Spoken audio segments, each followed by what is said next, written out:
Hi, I'm Kevin Eikenberry, and I'm here to help you reach your potential as a leader and a human being. Welcome to Remarkable TV. Today, we're talking about the ice cream question. Are you ready?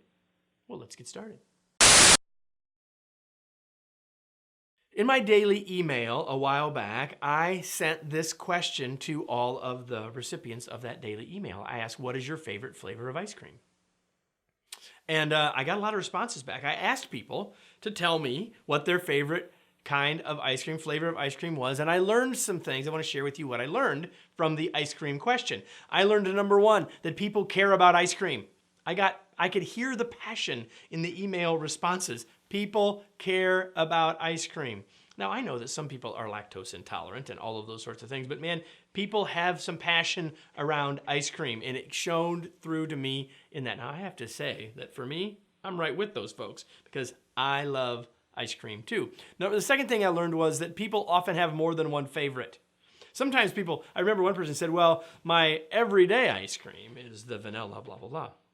But if I have a chance, here's what I'm going to get. Or if I'm going out someplace, I'm looking for this kind. And I also learned not only do people have more than one favorite, they have very specific ones. Like from this creamery, from this location, this brand. It's unbelievable what I learned about the fact that people have lots of flavors of ice cream that they like. Third thing, there are lots of flavors I've never heard of. There are flavors of ice cream that I didn't know existed, or variations on flavors I didn't know existed. Some of them are kind of clear what they are by the title, others of them less so. Like you may have heard of Ben & Jerry's Chunky Monkey, but what does that mean? All right, there are others along that same line where the title is clever, but I don't know what's in the ice cream. It's ice cream, so it's probably good, but that's what I learned. I also learned that there's an awful lot of ice cream that has nuts involved, as it turns out. The last thing I learned, vanilla still wins. When we did, I long ago have learned that the best-selling flavor of ice cream is vanilla.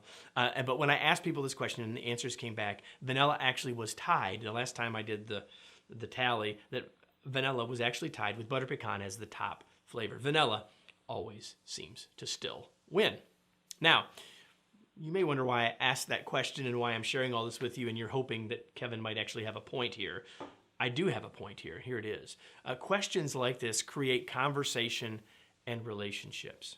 Now think about my first three lessons. People care about ice cream. They have more than one flavor. There are flavors I've never heard of. If I'm having a one-on-one conversation with someone and just happen to start talking about ice cream, those three things, any one of those three things are going to create a conversation.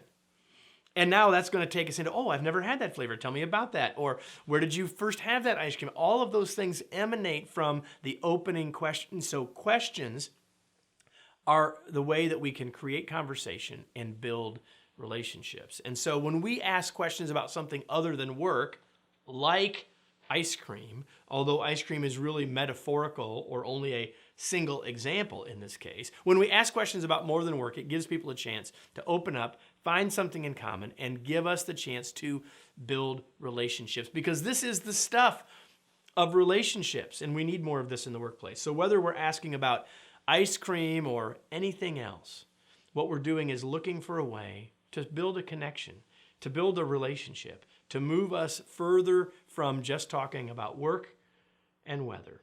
And so ask someone about their favorite kind of ice cream today. See what you learn and see if it doesn't create something new in your relationship with them. Let me close with today's tweet.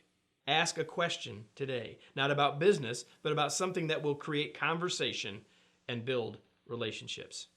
At the start of this episode, I said something about a daily email in which I asked this question about ice cream. Most of my daily emails do not involve a question, but most of my daily emails do involve some inspiration and a leadership lesson, not unlike these Remarkable TVs, but in 200 to 350 words, coming every Tuesday through Friday, completely free. If you like to read, would like to have some inspiration, some knowledge, some encouragement, some new perspective, then join us for the daily email. You can sign up right here. Hope you'll do that.